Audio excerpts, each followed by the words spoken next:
예. 오늘은 지난 시간에 첫째 시간 우리 보냈고요. 그래서 영주에 있는 도마상에 대한 이야기를 지난주에 했어요. 이제 오늘은 이제 그 도마에 대해서 말씀을 드립니다. 도마, 과연 도마는 누구인가? 대해서 말씀을 드리도록 하겠습니다. 예,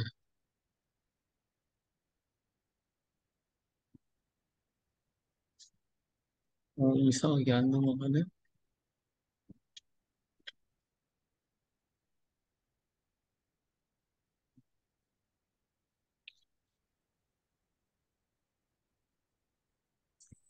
예, 자, 도마에 대해서 1945년 12월 달에요. 이집트 나일강변에 있는 나그함마디라는 나일강 서안 도시 강 건너 엘카스루라고 하는 작은 농촌 마을이 있어요.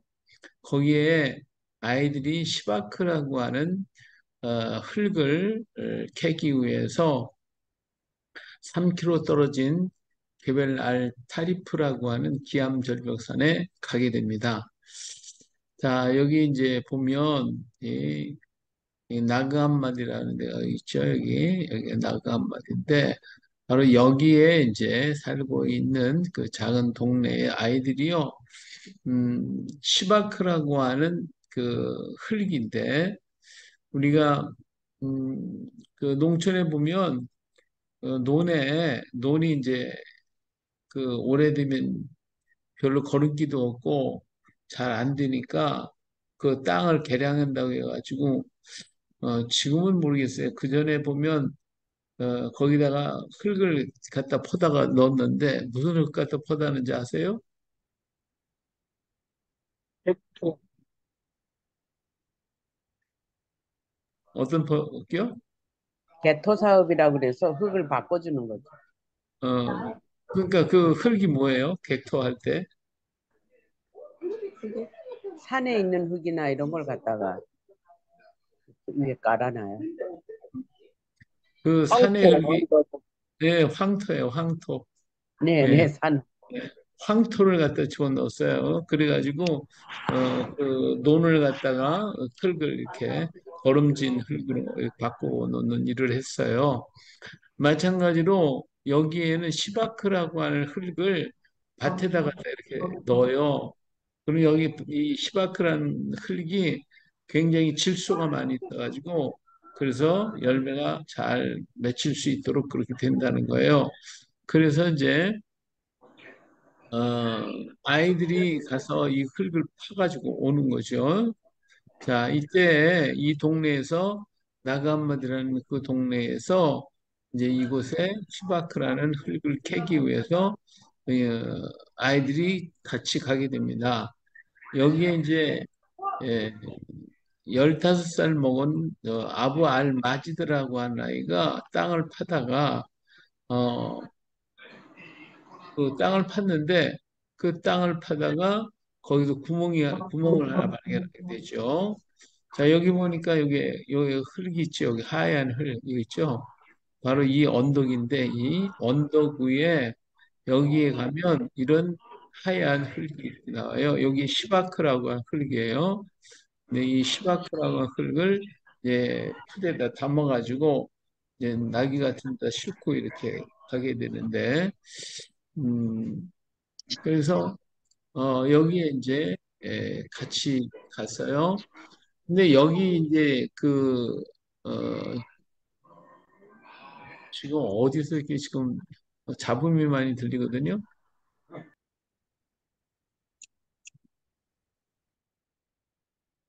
예. 자, 여기 제일 나이 많은 애가 이제 26살 먹은 이 무하마드 알리라고 하는 청년이었어요. 이 청년이 이 동생들을 데리고 거기에 이 시바크를 캐기 위해서 여기에 올라가게 됩니다. 그래서 게다가 있는데 아까도 얘기했지만 어, 그 요 15살 먹은 알마지드라고 하는 아이가 땅을 파다가 이게 하는 동굴을 발견하게 돼요. 구멍이 뚫린 걸 봤어요. 그래서 이걸 갖다가 알리한테 얘기를 했죠. 이 알리가 이제 들어가가지고서 그 구멍을 파가지고 보니까 그 안에 들어가서 보니까 항아리가 들어있는 거예요. 항아리가. 그 항아리를 깨고 보니까 그 안에 뭐 그냥 뭐 보물이라도 잔뜩 들었으면 좋았을 건데 그냥 파피루스 다발이 가죽으로 묶은 13개의 코어텍스가 그 안에 들어있었어요. 그걸 갖다가 이제 봤는데 근데 아이들은 이 가지고 와가지고 이거 뭐 그냥 고물덩어리니까 시카지고 이거 뭐 하나 해가지고 다른 아이들한테 어떻든 뭐 이 알리가 같이 왔으니까 자기 혼자만 가지면 또 뭐니까 이걸 갖다가 찢어가지고 같이 온 애들한테 7명한테 다 나눠줬어요. 똑같이 나눠줘서 가지라고 다 나눠줘서 그러니까 그 아이들이 아 이거 무슨 뭐 그냥 이상하게 생긴 거 뭐라 어디다 써먹냐고 나 필요 없다고 그래서 이걸 전부 다 알리한테 줬어요. 그래서 알리가 이것을 가지고 집에 가가지고 집에 있는 헛간에다가 갖다 버렸어요. 마지막에 거기 쇠죽을 쓰는 속곡간 방에 지푸라기 더미 위에다가 내던져 버리고 그리고 들어가 찼단 말이에요. 근데 이제 아침에 엄마가 이제 일어나가지고 밥을 하려고 보니까 불쏘시개가 필요하잖아요. 불쏘시개가. 근데 공부를 갖다가 이제 불쏘시개를 하는데 이거 보니까 거기에 다 낡아버린 그런 종이 쪽지 같이 이렇게 생기는 이게 이제 코어텍스예요. 이런 게 이제 잔뜩 있단 말이에요. 그러니까 이게 보니까 불쏘시개 하기가 좋은 거라 이걸 갖다 뚝뚝 뜯어가지고 불쏘시개를 했어요. 그래서 에, 불쏘시개를 썼어요. 그런데 이제 아침에 일어나 보니까 이제 그렇게 하고 있으니까 알리가 아무래도 이거는 무언가 숨겨져 있는 보물이니까 무언가 귀중한 것을 같다, 귀중한 것 같다. 그래서 이거를 이제 한 개를 가지고 나가서 여기저기 돌아다니다가 꼴통품 주는 그런 사람들이 있었을 거 아니에요? 그래서 이제 그걸 갖다 주니까 거기도 뭐 다 낡아버린 책임같이 생겼으니까 뭐하냐고. 그래서 담배 몇 개 하고 귤 몇 개 하고 바꿔치기를 했어요. 그리고 또 이제 하나 한 거를 가지고 제3코어텍이라고 하는 것을 가지고 동네에 있는 콥틱 교회를 가져갔어요. 콥틱 교회 가서 이상한 글자도 막 있고 그러니까 이게 무슨 문제, 자기는 뭐 글도 모르고 아무것도 모르니까 여기는 콥틱 교회 이제 지금 말하자면 저 담임 목사한테 찾아갔죠. 그래서 이거 다 줬어요. 이게 뭔지 좀 모르겠다고. 그래서 이걸 봤지만 이 양반도 잘 모르겠는 거예요. 고대어로 돼 있기 때문에 이게 무엇인지도 모르겠는 거예요. 그래서 이 사람이 이걸 게오르기 베이 소보해라고 하는 사람한테 가지고 갔는데 그 사람이 이걸 보고 아 이거는 보통 문서가 아니구나 해가지고 이 사람이 이 안에 어떤 책이 들어있으냐면 요한비서, 이집트인의 복음서, 예수 그리스도의 지혜, 구세주의 대화 이런 것들을 보고 너무너무 놀라운 거예요. 이 사람은 이제 이 콥티거를 알아가지고 이야, 이건 뭐 대단히 놀라운 것이로구나 해가지고 이걸 신고를 해가지고 콥틱 박물관에다가 가지고 가게 된 거예요. 이것이 1946년 10월 4일에 있었던 것이죠. 그래서 이것이 여기 이제 도마서가 발견되는 그 카이로에 있는 콥틱 박물관이에요. 여기에 이제 보관을 했어요. 자, 근데 그걸로 일단 나게 됐는데 이 동네에 누가 있었냐면 바이치 알리라고 하는 애꾸는 이 좀 깡패 같은 기질을 가진 친구가 하나 있었어요. 이 친구가 이 코텍스를 이제 무함마드 알리한테 우리 돈으로 몇천 원 주고 이걸 샀어요. 사가지고 이거를 이 친구는 그래도 좀 발이 넓었던 것 같아. 이 깡패 생활하면서 돌아다니면서 여기저기 돌아다니면서 했기 때문에 이걸 카이로로 가져갔어요. 카이로에 갔더니 거기 카이로에 타노라고 하는 골통품 모집하는 사람이 있었어요. 이 골통품 수집하는 골통품 상해 가지고 왔어요. 근데 이 타노라는 사람이 가만히 보니까 이건 보통 문서가 아니구나 하는 걸 알게 됐죠. 여기에 제2, 제7 코텍스가 있었고 제2 코텍스 속에 도마복음서가 들어 있었어요. 그래서 이걸 보고서 돈을 주고 많이 돈을 주고 그 책을 이 코텍스를 사게 됐죠. 그러니까 제2, 제7 코텍스를 사게 됐어요. 그러니까 이 바이치 알리가 가만히 보니까 이게 돈이 된단 말이에요. 돈이. 야, 이거 돈 되는 거네. 해가지고 가가지고 나머지 그 어, 알리가 가지고 있었던 무하마드 알리가 가지고 있었던 코어텍스를 갖다가 아, 돈 몇 푼 집어주고 그것을 다 자기가 가지고서 그리고 다시 이제 이 타노한테 또 가지고 왔어요. 가지고 왔더니 타노가 이걸 보고서 이건 이게 귀한 것인가 사기는 사야 되겠는 돈이 없는 거예요. 왜냐하면 이, 이 바이치 알리가요 돈을 갖다가 뭐 고액을 요구한 거예요.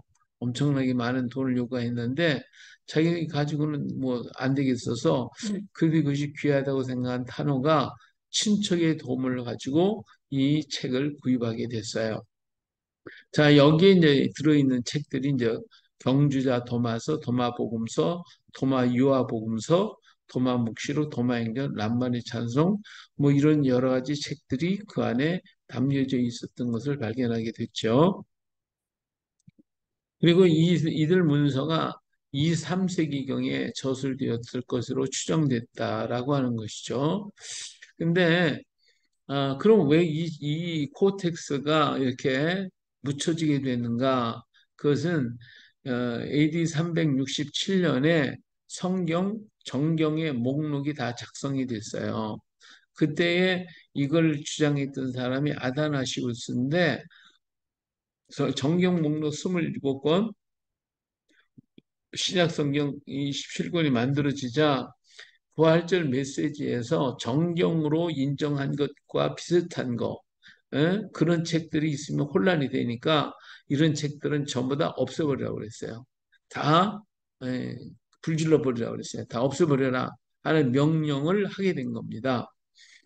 자, 그런데 여기에도 이제 알렉산드리 거기에도 이제 이 전달이 왔어요. 그런데 이 수사들이 이런 책들을 모아가지고 자기들이 전부 다 각들을 하고 새로 책을 짜서 만들고 하는데 정성을 들여서 이렇게 만들었는데 그런데 이걸 갖다가 다 없애버리라고 그러니까 이거 이 자기들이 그 애써서 만드는 것 같다. 이 소중한 문서를 갖다가 말살시켜야 되냐? 이건 도저히 안 된다. 이거는 이렇게 중요하고 귀한 책을 예? 없애버린다고 하면 이건 뭐 다시 회복할 수 있는 게 아니잖아요. 그래서 그렇다고 해서 이걸 없애지 아니하면 어떤 일이 생겨요. 그 당시 뭐 천주 계열이니까 다 뭐 자기를 파면당하고 곤란하잖아요. 그래서 자기들이 만드는 이 코텍스들을 전부 다 항아리에 넣어가지고 갖다가 산에다가 파고 묻어둔 거예요. 이거 언젠가는 발견되리라 생각했겠죠. 근데 그것이 발견이 된 거예요. 그래서 이 이제 코텍스가 이제 몇 권이 이렇게 해서 코텍 박물관으로 들어갔고, 그 다음에 이제 무하마드 알리는 바이치 알리한테 다 팔지 못했던 그런 책들이 좀 있었는데, 이런 것들은 뭐 여기저기 돌아다니게 됐어요. 그러다가 이제 1947년 9월 달에 누가 이 책을 보게 되냐면, 이 콥티어를 연구하는 장 도레스라고 하는 젊은 프랑스 대학원 학생이 논문을 쓰려고 이제 코텍 방문을 자기 아내 마리안와 함께 유적 조사하고 또 이런 문헌들을 살펴보기 위해서 코텍 박물관에 이 도레스, 장도레스라고 하는 사람이 갔단 말이에요. 가서 보다가 보니까 여기에 놀라운 책이 있는 거예요. 이 코텍 박물관에 지금까지 뭐 보고가 되어 있지 않고 얘기가 되어 있지 아니한 그 파피루스가 있는데 이 파피루스가 이 보통 문서가 아니라는 것을 이 장도레스가 알게 된 거예요. 그래가지고 이것을 1948년 2월 23일 르몽드지에다가 4세기 파피루스 문헌이 발견이라고 하는 제목하에 고문은 아카데미 학계에서 152페이지에 달하는 파피루스의 책 한 권이 이집트에서 발견됐다라고 하는 보고서를 써서 발표하게 됐어요. 이래가지고 이 책이 이제 알려지게 된 것이죠. 이렇게 해서 네덜란드 브릴 출판사에 의해서 전 12권이 1972년에서 84년 사이에 만간이 되어지게 됐는데 이때 이제 여기서 도마서가 발견이 된 거예요. 사실 장도레스라는 사람이 여기 와가지고 몇 권 있는 걸 보고 여기저기에 다른 책도 있지 않을까 해서 여기저기 막 수소문해서 파고 다녔어요. 다 다녔어요. 그래가지고 주변에 흩어져 있는 책들을 모으는데 참 많은 공헌을 하게 되었고, 그래서 그 무하마드 알리가 발견했던 그 파피러스들을 그래도 사라지고 찢어지고 없어진 것들 좀 있었지만 그래도 다 모아가지고 이것이 발간이 된 것이 1972년에서 84년 사이에 발간이 돼서 지금 이제 알려지게 된 거예요. 자, 여기에서 이제 우리는 그래서 이제 이것이 알려지면서 사람들이 이 도마서가 여기서 중심이 다른 책들이 많이 있어요. 근데 그 중에서 최고로 이제 우리가 관심 있는 게 바로 도마서였죠. 이 도마서가 여기에서 발견이 됐기 때문에 이것을 여러 나라에서 정말 번역을 시작을 했고 이것은 이제 그래서 우리나라에도 이 책이 번역이 돼서 도마서가 이제 나타나게 됐어요. 자, 그러면 여기서 이 도마서가 발견됨으로써 도마가 누구인지를 이제 알게 된 거예요. 그 전까지는 도마가 어떤 사람인지, 도마가 무엇을 했는지조차도 알지 못했어요. 그래서 그냥 도마라는 제자가 있다는 것만 알았지, 도마에 대한 기록이 전혀 없었어요. 그런데 이 도마서가 발견이 됨으로써 아, 이 도마가 누구구나, 도마가 어떤 분이구나라고 하는 사실을 그제서야 알게 된 거예요. 자, 여기서 보면 도마라고 하는 말은 이 토마스라고 하는 이름이죠. 토마스. 그래서 영어로다는 토마스라고 불러요. 토마스. 도마가 히브리어로다가는 토마가 쌍둥이라는 뜻이에요. 아람어 태음에서 나온 쌍둥이라는 말이고 요한복음에는 디드모스라고 썼는데 이 디드모스도 역시 두 배, 쌍둥이라는 의미가 있어요. 요 디드모스를 또 다른 말로 디드모라고도 불렀죠. 역시 이것도 헬라어로다 쌍둥이라는 뜻입니다. 그러니까 이 도마는 이름이 이 도마가 이름이 아니라는 걸 알게 됐죠. 쌍둥이라고 하는 것만 알고 그 이름 자체가 그런 줄 알았는데 이 사람의 쌍둥이라는 도마라고 하는 이름은 그 이름이 본명이 아니고 별명이었구나, 별칭이었구나 하는 걸 알게 된 겁니다. 근데 지금까지 도마가 누구인지 이름조차도 몰랐거든요. 근데 도마서가 발견이 돼서 도마가 누구인지 알게 됐어요. 자, 그러면 예수님의 제자 가운데 이렇게 왜 별칭을 썼을까? 이름을 쓰지 않고 왜 별칭을 썼을까라고 하는 의문점이 들게 되죠. 그래서 이제 학자들이 연구를 시작했는데 그때 예수님의 제자 가운데 바돌로메라고 하는 이름도 역시 별칭이로구나 이렇게 말을 하게 됐어요. 이 바라고 하는 말은 아들이라는 뜻이고 돌로메는 이름이거든요. 그러니까 돌로메의 아들이라 이런 뜻이에요. 그러니까 이름이 아니라 별칭을 쓴 거잖아요. 그래서 이것이 어, 그 예수님의 제자 가운데 같은 이름들이 있어서 이런 별명으로도 불렸구나 하는 걸 알게 됐어요. 자, 보세요. 예수님의 제자에 같은 이름이 많이 있습니다. 누가복음 6장 14절 16절에 보니까 곧 베드로라고도 이름을 주신 시몬과 그의 형제, 그의 동생 안드레, 야고보, 요한, 빌립과 바돌로메와 마테와 도마와 알페오의 아들 야고보와 셀롯이라는 시몬과 야고보의 아들 유다와 예수를 파는 자들 가룟 유다. 여기서 보니까 자 베드로의 원래 이름이 시몬이잖아요. 시몬. 근데 여기 셀롯이라는 시몬이 있어요. 자, 그래서 여기 베드로는 그냥 시몬이라고 불렀고 여기 셀롯이라는 시몬은 이 시몬이라는 이름이 그냥 불린 게 아니라 앞에 셀롯이라고 했어요. 셀롯이라는 동네에서 온 시몬이라는 뜻이에요. 셀롯 시몬이 있고 시몬이 있습니다. 근데 그냥 부를 때는 시몬이라고 불러야 합당한데 혼동이 되니까 베드로는 그냥 시몬이라고 불렀고 이 사람은 셀롯 시몬이라고 부르게 됐어요. 그다음에 또 야고 안드로 야고보가 있잖아요. 이 야고보. 여기 야고보는 그냥 불렸어요. 야고보가 그냥 불렸어요. 그랬는데 여기 또 야고보가 나오지. 알페오의 아들 야고보가 나와요. 이게 같은 이름이니까 그냥 야고보라고 불러야 되는데 구분하기 위해서 알페오 야고보가 된 거예요. 알페오의 아들 야고보니까 이 사람은 알페오 야고보고 여기는 그냥 야고보죠. 이 야고보는 나중에 먼저 죽게 되어 순교를 당해요. 자, 그다음에 여기 유다의 이름이 또 나와요. 유다. 여기 보니까 하나는 야고보의 아들 유다가 있고 예수를 파는 자들 가룟 유다가 나와요. 근데 이 유다가 둘이 나왔는데 이 하나는 야고보 유다고 하나는 가룟 유다예요. 그래서 이 가룟 동네에서 왔다고 해서 가룟 유다고 이건 야고보의 아들이라고 해서 또 야고보 유다가 되어지는 것이죠. 자, 이렇게 해서 같은 이름이 있으니까 혼돈되지 아니하기 위해서 다른 이름이 붙여졌다라고 하는 것을 볼 수가 있어요.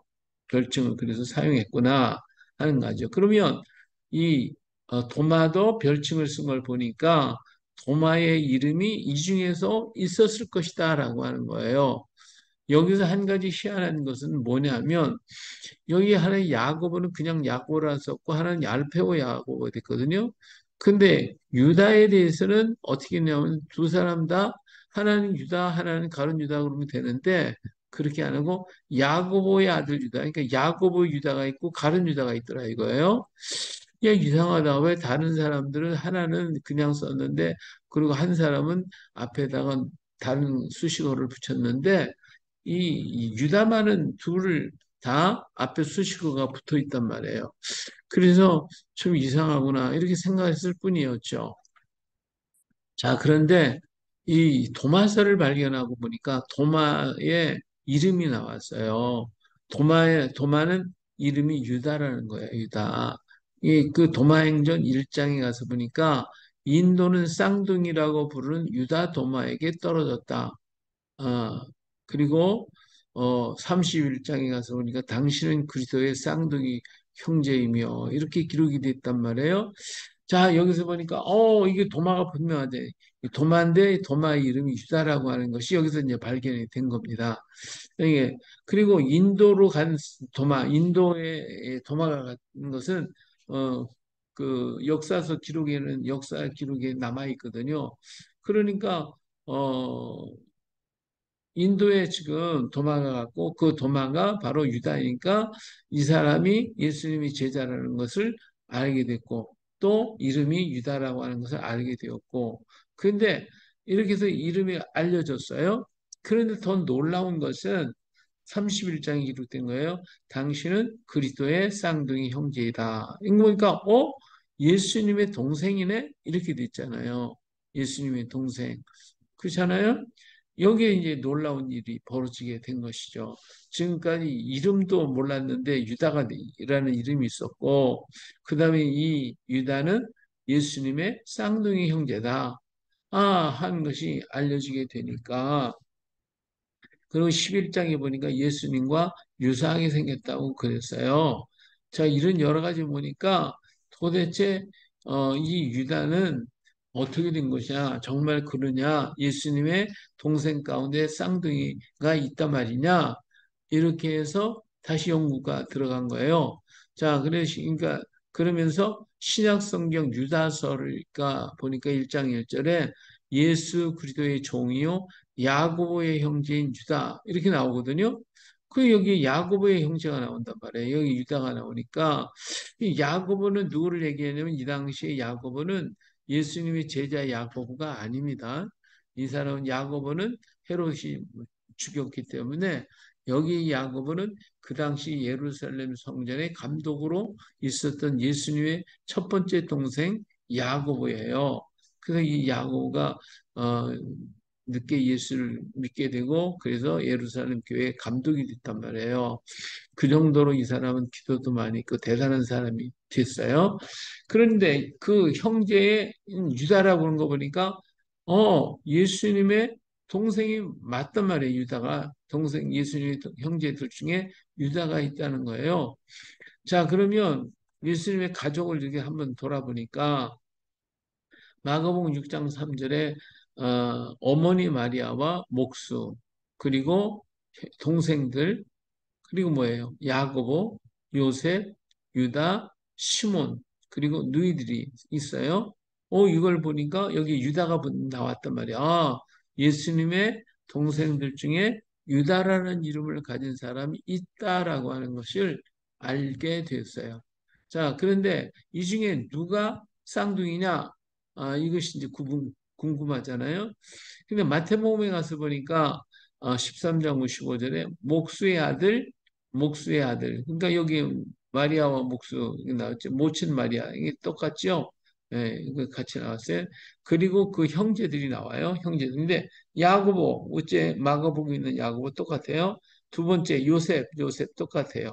근데 세 번째 유다. 근데 여기 시몬이 나왔고 그다음 네 번째가 유다로 나왔어요. 그리고 누이들 다 똑같잖아요. 그런데 유독 유다와 시몬이 바뀌어져 나오는 것을 볼 수가 있어요. 그러니까 마가가 본 예수님의 형제들은 유다가 형이라고 불렀고 마태가 본 예수님의 가족의 형제들은 시몬이 형이라고 본 거예요. 자, 그러면 누가 정확한 것일까라고 생각해 볼 때에 아, 이 기록이 그래도 정확한 기록은 마가 기록이 아니라 마태 기록이 아닐까 이런 생각이 들어요. 왜냐하면 마태는 뭐 한 사람이죠?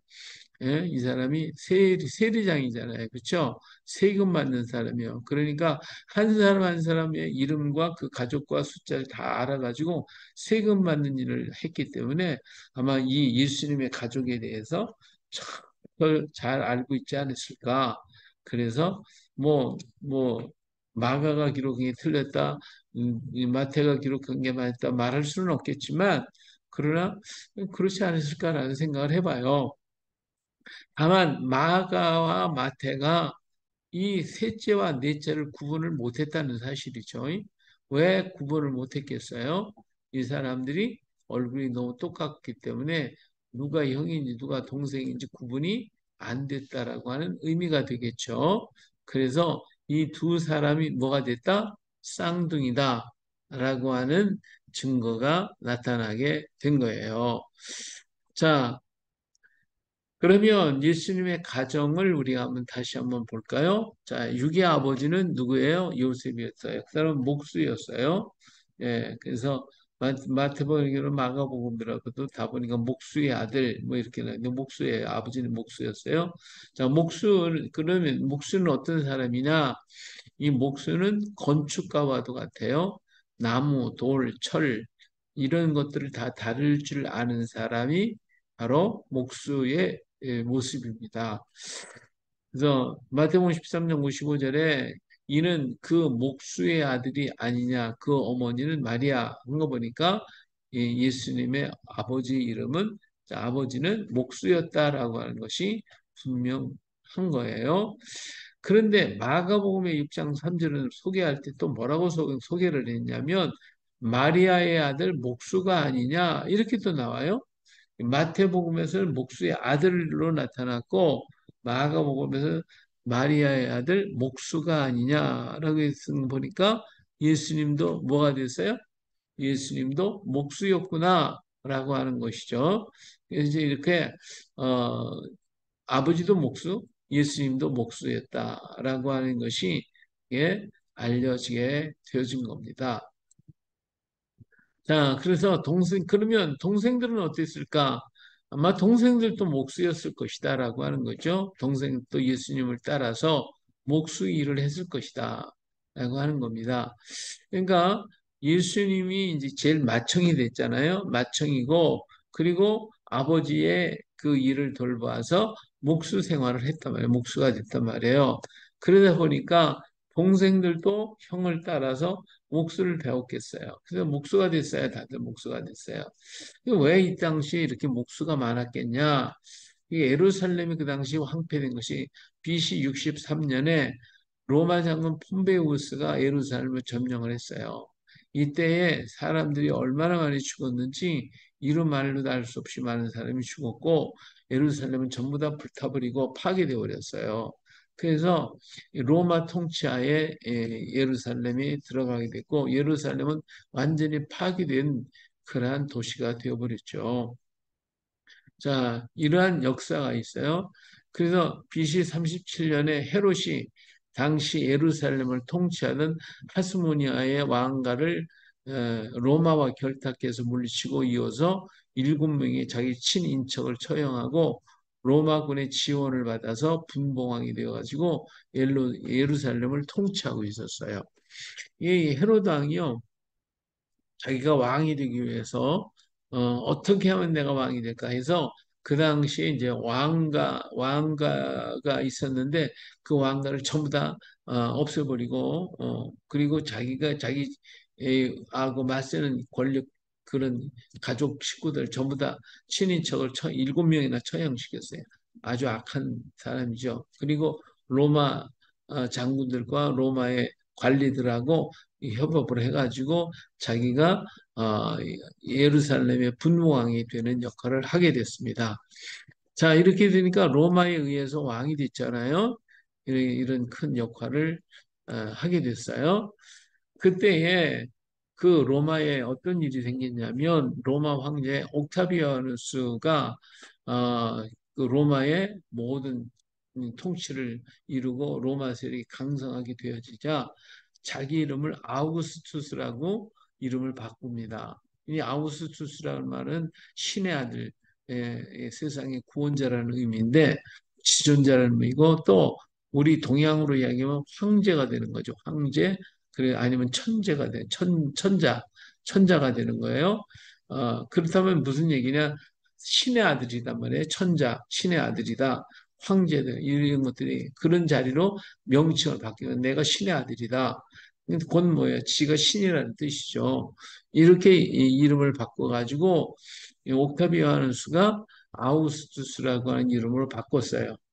자, 그래가지고 로마가 점령한 모든 지역에서 자신의 이렇게 신상을 만들고 자기를 경배하도록 예배하라고 하는 지시가 떨어지게 됐어요.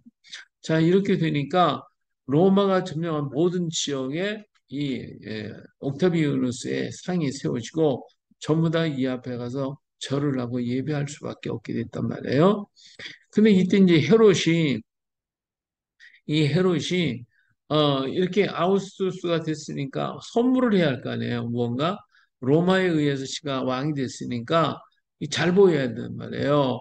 자, 그러니까 이 헤롯 왕이 어떻게 했냐면 가이사랴라고 하는 곳에 가서 로마 황제를 위한 성전 신전을 건축하게 됩니다.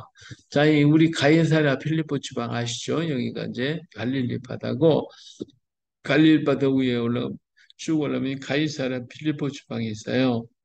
이 가이사라 필리포 지방은 참 이 특이한 것이 있는데 뭐냐면 요 위에가 헐몬산이잖아요. 요 위가 헐몬산이에요. 저 헐몬산인데 이 헐몬산에는 항상 위에 이산 위에 눈이 있다고 그러죠. 하늘 높아가지고 눈이 있단 말이에요. 근데 이것이 이제 보면 여름이 되면 녹기 시작을 한단 말이에요. 그냥 녹아서 물이 흘러가지고 여기서부터 땅 위로 흘러서 내려와야 되는데 물이 안 흐르는 거예요. 예, 여기 물줄기가 있긴 있지만 아주 약하고 큰 강이 되지를 못해요. 그런데 이 많은 물들이 녹았는데 그 물이 어디 간지를 모르는 거예요. 그런데 무슨 일이 생기냐면 이 가이사랴 빌리포 지방에 오니까 바위에서 그냥 아무 그 바위 구멍에서 물이 막 이렇게 쏟아지는 거예요, 이렇게. 자, 이쪽 동네는 전부 다 예? 건조한 동네예요. 뭐냐 물이 없는데 산에라도 물이 없는데 가이사랴 빌리포 지방에 오면 막 이렇게 물이 막 쏟아지는 거예요. 여기 바니아스 폭포라고 하는 건데 그래가지고 여기 시내를 이루게 되고 놀라운 일들이 막 생기네. 물이 이렇게 생겨서 가이사랴 빌립보 지방에 이런 물이 막 풍성해지게 됐단 말이에요. 자, 그러니까 사람들이 야, 이 가이사랴 빌립보 정은 놀랍구나. 자, 보세요. 여기가 이제 가이사랴 빌립보를 이건 이제 그림이긴 합니다만은 이 지역에 이 산은 민둥산이에요. 아무것도 없어요. 예? 물이 없으니까 제대로 나는 게 없어요. 그런데 문제는 뭐냐면 이 바위 틈에서 여기가 이게 신전들이 이렇게 있는데 이 신전 이 안쪽에서 물이 나오는 거예요. 물이 나오는 곳에다가 신전을 지었어요. 그리고 구멍이 뽕뽕뽕 뚫린 거 있잖아요. 여기에 다 신상이 여기에 담겨져 있어요. 다 신상들이 전부 다 있어요. 자, 그래서 이 가이사랴 빌립보가 이 여기가 아마 신이 있어가지고 물을 갖다가 이렇게 나오게 만들었구나 이렇게 생각을 한 거예요. 그래가지고 여기다 신전들을 무척 많이 세웠고 신들을 막 이렇게 삼았으니까 이 예수님 당시에 이 가이사랴 빌립보 지방은 최고의 볼만한 경치가 있고 화려하고 신이 많이 있고 신을 경배하기 위해서 이렇게 여기 사람만 있습니다만은 엄청나게 많은 사람들이 여기에 다 몰려들었단 말이에요. 예수님도 제자들 데리고 가이사랴 빌립보 지방으로 가자고 그랬잖아요. 가가지고 이제 전부 다 구경시키고 돌아오면서 저녁에 오면서 질문을 던졌어요. 뭐라고 질문 던졌죠? 가이사랴 빌립보 지방에서 아시는 분 뭐라고 물어봤어요? 예? 기억나시는 분 있어요? 예수님이 가이사랴 빌립보 지방에서 뭐라고 물어봤죠? 나를 누구라느냐? 그렇죠. 자, 이 가이사랴 빌보에 참 극적인 거잖아요. 이런 것을 전부 다 구경시켰거든요. 그래서 모든 신들, 이 예루살렘에 있는 뭐 하여튼 그 주변에 사는 사람들이 섬기는 신이란 신이 다 있으니까 이 신들마다 얼마나 화려하게 지었어요. 굉장히 화려하게 했는데 이 가이사랴 빌립보 지방에다가 이게 이제 어, 이게 신전인데 이게 로마 아우스투스의 그 신전이에요, 이게. 이게 신전이에요. 그래서 이걸 누가 지었냐면 헤로당이 지었어요. 헤로당이 로마 황제에게 선물을 보낸 거예요. 그게 뭐냐면 이 신전을 만들어 당신은 신입니다. 그래서 이 안에다가 일본 자니 로마 황제의 신을 갖다 상을 만들어 놓고 여기다 전부 와서 예배를 드리게 만들었단 말이에요. 그러니까 사람들에게 다 올라와서 여기서 예배를 드리는 거예요. 그리고 여기에 또 큰 신이 있는데 그 당시 유명한 판신이라고 하는 신이 있었어요. 그래서 판신전이 있었어요. 근데 이런 많은 신들이 있고 황제 신들이 막 다 있는 그곳에 예수님이 제자들 다 들어가서 보여주고 난 다음에 나오시면 나를 누구라고 하느냐 그 질문을 던져 참 그 극적인 그런 모습을 보잖아요. 근데 예수님이 제자들이 뭐라 그랬어요? 주는 그리스도시요 살아계신 하나님의 아들입니다. 베드로가 얘기할 때에 예수님 너무나도 기뻐하고 좋아하셨죠. 그래서 내가 너에게 천국 열쇠를 주겠다 이런 말씀을 하셨어요. 자, 이게 봐요. 이게 판신. 자, 여러 신들이 있었던 곳이에요. 지금은 다 이렇게 다 없어졌지만 여기 신이 하나씩 다 있어요. 네, 그리고 여기 이제 판신전이라고 해서 아주 큰 신전이 있었던 그 자리, 지금은 이런 폐허로만 남아 있습니다. 예, 자, 그래서 이렇게 사니까 만들어 놓고 엄청난 막 신 대리석으로 막 기가 막히게 만들어 놨거든요. 그래도 유대인들이 막 그냥 화가 난 거예요. 막 그냥 헤로도한테 너희들이 우리들한테 세금 받아가 세금 빼다가 그 갖다가 저기 로마 황제를 신전을 만들고 바쳐놨으니까 백성들이 가만히 있습니까? 뭐 난리가 났지. 예? 이러니까 이 헤로도 왕이 이거 잘못했다가 내가 이 백성들한테 이게 미움받으면 안 되겠다 싶은 거예요. 그래서 이 헤로도 왕이 서둘러서 한 사업이 뭐냐면 예루살렘을 복원한 사업이에요. 예루살렘을 세운 토목 사업을 하기 시작을 합니다. 그래서 이렇게 해가지고 헤로도 왕이 이 일대, 이대 걸쳐가면서 그냥 예루살렘을 갖다가 기가 막히게 많이 만들어놨어요. 예. 그래서 그 예루살렘이 황금의 도시가 됐죠. 황금의 도시라고. 왜냐 황금의 도시라고 그러냐면 그 벽돌로 다 돌 깨가지고 그 벽돌로 만들어 집들을 잘 쳤는데 그 집이 약간 그 노릇기한 그런 색깔이에요. 근데 이제 저녁에 햇살이 쫙 비치면 그 돌들이 전부 황금색으로 바뀌어지는 거예요. 황금색으로.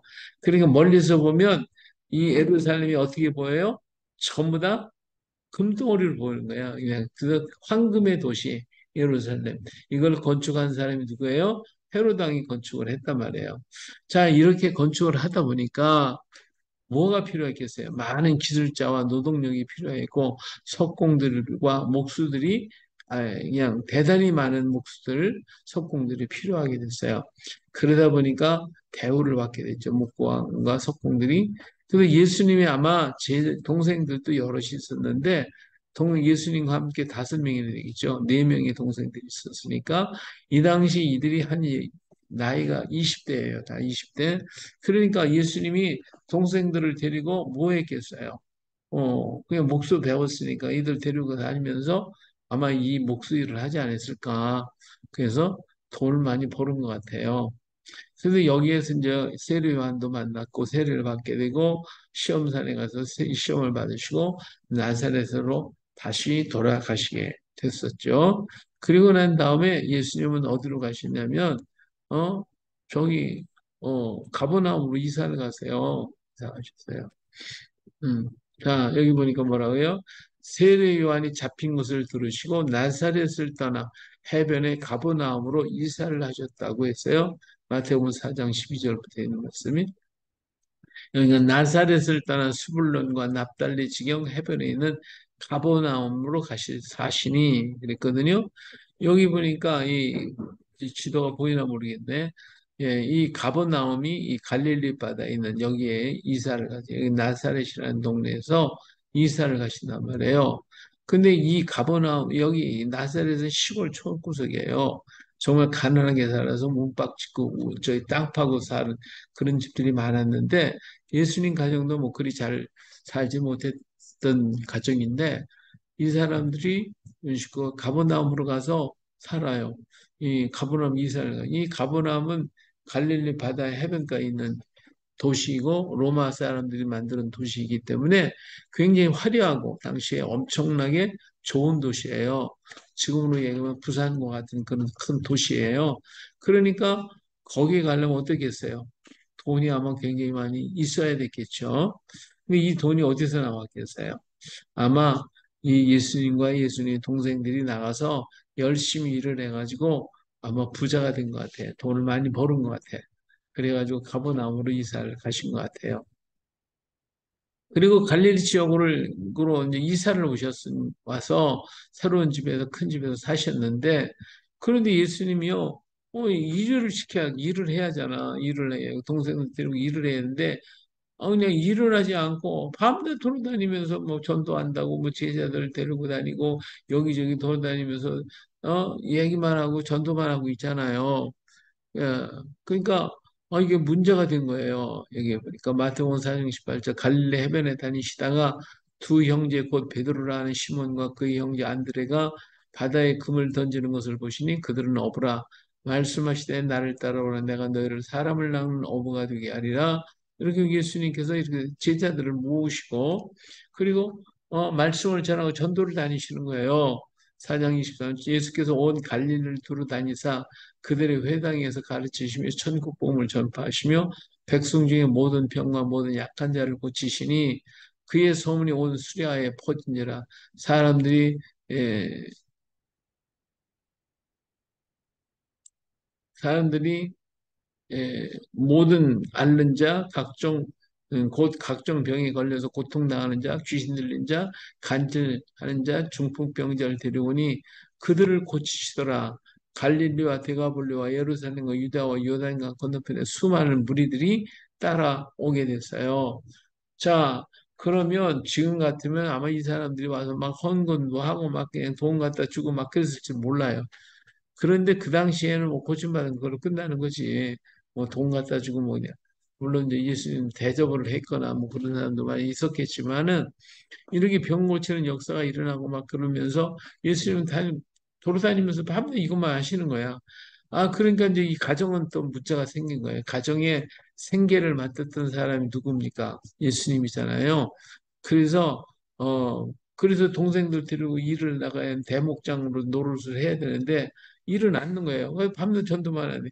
그러니까 가정에 심각한 문제가, 경제적인 어려운 문제가 부딪히게 되어진 거예요. 그러니까 마가복음 3장 21절에 보니까 예수의 친족들이 듣고 그를 붙들러 나오니 이는 그가 미쳤다 하밀어라. 예루살렘에 내려온 서기관들은 그가 바알세불이 집했다 하고 또 귀신의 왕을 심려고 귀신을 쫓아낸다고 이렇게 얘기를 하니까 가족들이 얼마나 불안하겠어요. 일 잘하던 예수님이 일은 안 하고 동생들을 데리고 다니면서 돈 벌어야 되는데 이 생계가 지금 막막하게 되잖아요. 그러니까 아마 저거 정신 이상된 거예요. 뭐 미친 거 아니야? 막 그러면서 그래서 거기다 서기관들 뭐 귀신 일렸다 그러고 이러니까 이 가족들이요 이게 난리가 났어요. 그래가지고 예수님 잡으러 막 다니는 거예요. 예수님 잡으러. 예? 그래서 마태복음 12장, 마가복음 3장 이게 제자들을 보고 너희 어머니 나의 동생들 온 가족이 예수님을 갈망하고 있다. 왜 그러냐? 그냥 봐요. 이 마가복음 31장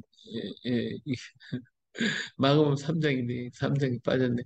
그때 예수의 예수의 어머니와 동생들이 와서 밖에서 사람을 보내 예수를 부르니 무리가 예수를 둘러앉았다가 여짜오되 보소서 당신의 어머니와 동생들이 와 누이들이 밖에서 찾나이다. 그때 예수님은 누구든지 하나님 뜻대로 행하는 자는 내가 내 형제요, 자매요, 어머니라 이런 얘기를 했잖아요. 자, 이 얘기는 뭐예요? 전부 잡으러 다니는 거예요. 예수님 잡으러 다녀. 근데 예수님은 그래가지고 뭐 미쳤다 그러고 막 그냥 난리가 났는데 예수님은 밖에 금방 와 있는데도 거기 뭐 만나러 가는 것도 아니고 여기 있는 사람은 내 형제, 내 어머니요, 내 동생들이라고 이런 얘기를 막 하고 계시잖아요. 그러니까 이 참 곤란하단 말이에요. 그래서 마태는 아마 이 당시 예수님의 가족을 잘 알고 있었을 것이라고 성서학자 알렉산더 휘테이가 말을 했어요. 자, 이렇게 해서 예수님은 뭐예요? 예수님은 목수 생활을 했고 가정의 모든 것을 전부 다 이렇게 공개를 하는 그런 사람이었다라고 하는 것을 우리가 알 수가 있고요. 동생들 데리고 다니면서 목수 일을 하지 않았을까라고 하는 것을 생각해 보았습니다.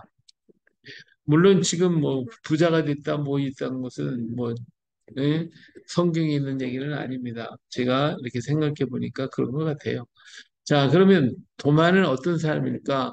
형제 중에 유일하게 제자가 된 사람이에요. 왜 그랬을까요? 자, 셋째하고 넷째가 쌍둥이로 태어났어요.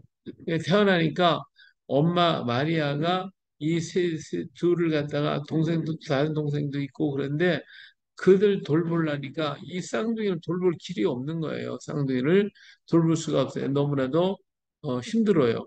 그러면 누가 하나 맡아요? 제일 맞이 한 동생 하나를 돌봐야 되겠죠. 그러다 보니까 이 동생 유다를 갖다가 데리고 다니면서 아마 예수님이 잘 돌보지 않았나 생각이 돼요. 그러면 예수님께서 동생 유다에게 유다라고 이름을 부르기보다는 그냥 도마야 도마야 하고 불렀겠지요. 쌍둥아 쌍둥아 아마 그렇게 부른 것 같아요. 그래서 예수님의 제자가 참 동생들이 넷이나 있지만 그중에 제일 먼저 제자가 된 사람이 도마밖에 없어요. 왜? 예수님 늘 같이 데리고 다니고 함께 먹고 함께 마시고 함께 자고 함께 뒹굴었으니까 그러니까 뭐 도마가 뭐 형님 그러면 뭐 예수님 그러면 뭐 제일 가까운 동생이었고 따라다녔던 사람이니까 예수님의 제자가 제일 먼저 됐고 다른 제자보다 이 도마가 제자의 반열에 들어오게 된 사람이다 하는 걸 알 수가 있습니다. 그래서 성경에는 도마가 무슨 얘기 했다는 얘기를 많지는 않지만 도마는 굉장히 카리스마가 있었고 또 형님이 이제 예수님이 이 리더자니까 위에서 뭐 형이 하자고 그럴 때 동생을 갖다가 제자들도 귀하게 봤겠죠. 근데 그래서 도마가 이렇게 말을 많이 하거나 그런 거는 안 나타나요. 근데 가끔 위기 때마다 제자들이 말을 안 듣거나 좀 문제가 있을 때 한마디 퉁퉁 던져요. 그래서 요한복음 11장 16절에도 보니까 나사로가 죽었을 때에 가자고 그래요. 근데 예수님께서 가자고 자꾸 그러는데 안 가는 거예요. 아무 대답이 없어요.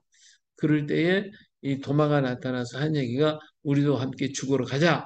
하고 얘기하니까 다른 제자들이 꼼짝 못하고 다 따라오게 됐죠. 자, 왜 이렇게 이런 사건이 있었냐면 요한복음 가서 읽어보시면 알겠지만 예루살렘에서 복음을 전하다가 돌에 맞아 죽을 뻔했어요. 이게 막 사람들이. 그래서 거기 피해서 나왔거든요. 나왔는데 나사로가 병들었다는 말을 듣고 빨리 가서 고쳐주러 가야 되는데 아니 가려고 그러니까 제자들이 안 가는 거예요. 가지를 않아요. 나사로 나사로한테 가야 되는데 그 하루가 지나고 이틀이 지나고 사흘이 지나도 갈 생각 안 하는 거예요. 왜? 가려고 그러면 제자들 아니 거기 가서 죽을 뻔했는데 또 어떻게 거기 갑니까? 안 가는 거죠. 그러니까 예수님도 못 가고 있었는데 그런데 이제 뭐 나흘이 지났잖아요. 그러니까 지금 급한 거는 예수님도 급했고 여러 상황을 볼 때 그 나사로의 집에 가서 이 제자들이 늘 거기 가서 머물고 거기서 대접받고 이랬던 그 동네에 나사로가 어려움을 겪고 있는데 안 갈 수가 있습니까? 가긴 가야 되는데 잘못하면 자기는 또 돌에 맞아 죽을 것 같으니까 안 가려고 그래요. 그때 도마가 나서서 우리도 함께 죽으러 가자 하면서 격려해가지고 제자들을 다 데리고 올라가는 모습을 볼 수가 있습니다. 그리고 무슨 의혹이 있으면 제자들을 뭐안 물어봐요. 예수님이 나는 죽을 것이다. 어디를 떠날 것이다. 뭐 내가 간다. 뭐 이런 얘기를 가끔 하는데 그런 말을 들을 때마다 제자들은요. 입을 딱 다물고 아무 말도 안 듣는 거라. 예? 아무 말도 안 해요. 그러니까 답답한 건 도마야. 자꾸 그냥 그러니까. 그래서 아니 도대체 어디를 간다냐고 자꾸 그러냐고 이렇게 물어보게 되죠. 그때 예수님이 내가 곧 길이요 진리요 생명한다. 날 믿으면 아버지께로 갈 수 있단다고 이렇게 대답을 해주셨어요.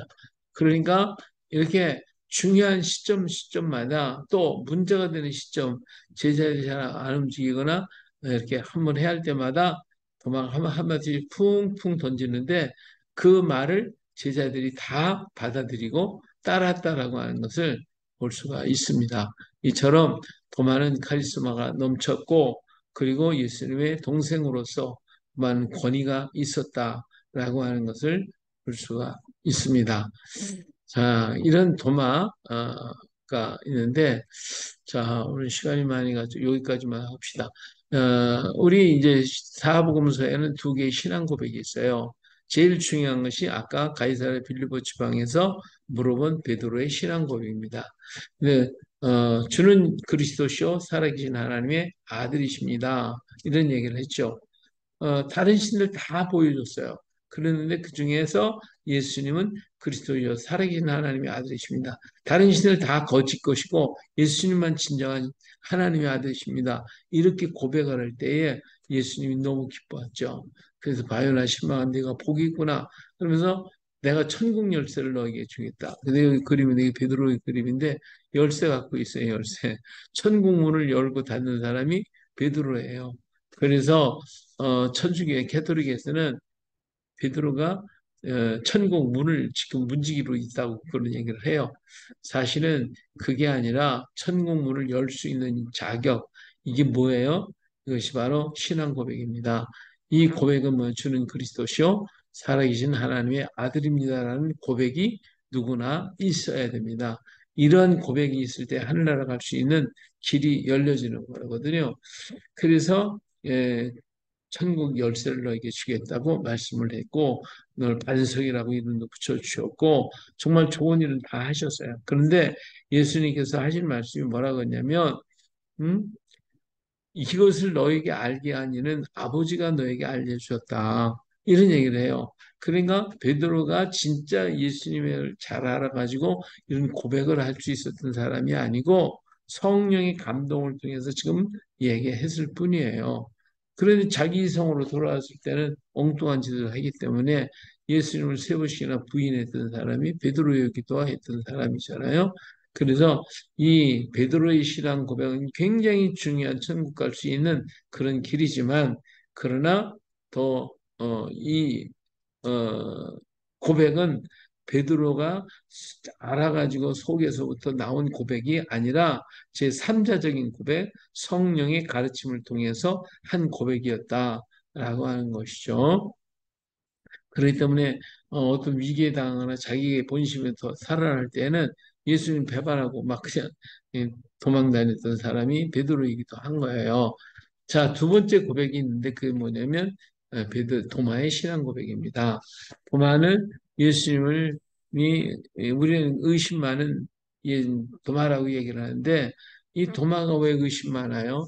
의심 많은 것은 예수님의 상처에 만져봐야 되고 내가 봐야 된다고 그러잖아요. 그러니까 예수님이 부활하셨을 때에 사람들이 어 전부 다 무서워 두려워하고 전부 다 그냥 방에 숨어서 달달달 떨고 있어요. 예수님을 죽였으니까 로마 관원들이 또 자기네들 또 뭐지 않을까 하는 두려움 때문에 밖에도 못 나가고 말도 못 하고 아무것도 못 하고 감춰 있었단 말이에요. 근데 여자들이 갔다 오더니 뭐 예수님 부활했다고 그러지요. 또 어떤 사람 말도 예수님 시체를 누가 훔쳐갔다고 그러지요. 또 어느 날 보니까 이 예수님 제자들이 뭐 예수님 부활하신 예수님 만났다고 그러죠. 그러니까 도마는 난 그거 모르겠어. 난 진짜 예수님인지 내가 만져봐야 돼, 봐야 돼 이런 얘기를 했죠. 그 얘기는 왜 그랬겠어요? 왜 제자들이 다 숨어 있고 그런데 도마만 없었냐고요. 그 도마가 없었던 이유가 다른 것이 아니라 생각해 보니까 자, 도마는 지금 예수님 부활했다는 것이 믿어지질 않는 거예요. 왜? 자기 형님이니까. 육신의 형이 뻔히 알잖아요. 예수님 무슨 신이에요? 아닌 거 자기가 뻔히 알거든요. 그러니까 예수님은 분명히 죽었고 장사 지냈고 그러니까 예수님의 시체를 누가 훔쳐갔다라고 하는 말이 믿어지는 거죠. 그러니까 제자들과 같이 어울리는 게 아니라 예수님 시체, 자기 형님 시체 찾으러 다니나 여기저기 막 그냥 형제들로 찾아다니지 않았겠어요? 이런 문제 때문에 도마가 예수님이 부활하셨을 당시에 거기에 있지를 안 해가지고 그래서 예수님을 못 봤어요. 그런데 그러니까 제자들이 자꾸 그런 얘기 할 때마다 나는 못 믿어. 나 가서 한번 예수님 진짜 부활하신 예수님 맞는가 너희들 말하는 게 맞는가 내가 만져봐야 돼 봐야 되고 확신을 가져야 돼 이런 얘기를 했던 사람이 바로 도마 아닙니까? 그런데 그날 마침 도마가 있을 때 예수님이 나타나셨어요. 그래서 뭐라 그랬어요? 내 손을 들어서 내 옆구리를 봐라. 내 손바닥을 봐라. 만져봐라. 이런 얘기를 하고 당신의 몸을 허락하시잖아요. 근데 여기에 놀라운 사건이 뭐냐면 예수님께서 무덤에서 부활하셨을 때 매일 먼저 간 사람들이 여자들이잖아요. 이 여자들이 갔는데 이 여자들이 예수님 부활하시는 소식을 듣고 천사의 말을 듣고 돌아가고 난 다음에 거기에 끝까지 남은 사람이 한 사람이 있었어요. 누구냐면 막달라 마리아예요. 이 막달라 마리아가 끝까지 남아 있었잖아요. 남아 있다가 예수님이 나타나시니까 어떻게 했어요? 예수님이 나타나시자 처음엔 동산지기인 줄 알았다가 나중에 예수님인 걸 알고 달려가서 예수님을 안으려고 그랬잖아요. 그러니까 뭐라고 그랬어요? 아니다. 만지지 말라. 이런 얘기를 했어요. 내가 아버지 뵙지 못했다. 이런 얘기를 했어요. 그랬는데, 그랬는데, 도마한테 와가지고 예수님 뭐라 그래요? 와서 만져봐라.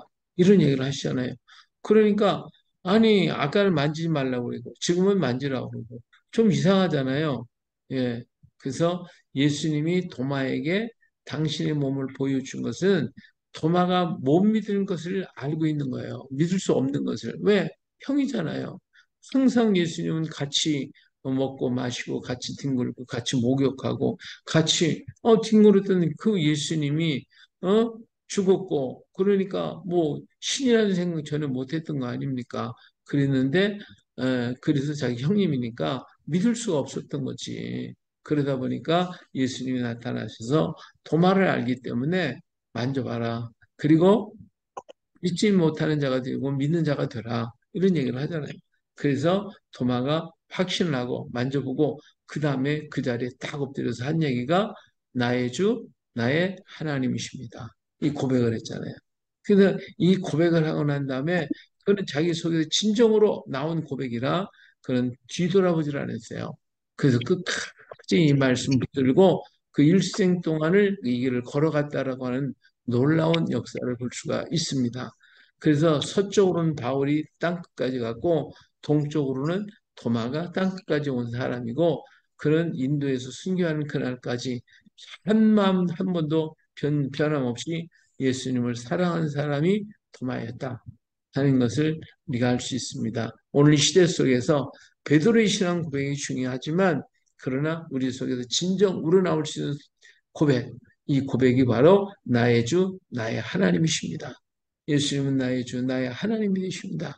이런 고백을 할 수 있어야 되고 그 신앙의 고백이 어떤 감동으로서 되는 게 아니라 정말 내 속에서 물어나오는 터져 나오는 그런 고백이 필요하다. 그 고백이 있을 때에 우리는 배반하지 않고 뒤돌아보지 않고 끝까지 달려갈 수가 있게 된다라고 하는 것을 우리는 알 수가 있습니다. 할렐루야. 예, 그래서 우리는 도마의 신앙 고백, 도마의 그 뜨거운 열정적인 그 신앙, 정말 나의 주, 나의 하나님의 고백되는 이런 신앙의 고백이 우리 속에 있기를 주 여러분으로 축복합니다. 할렐루야. 예, 감사합니다. 오늘은 여기까지.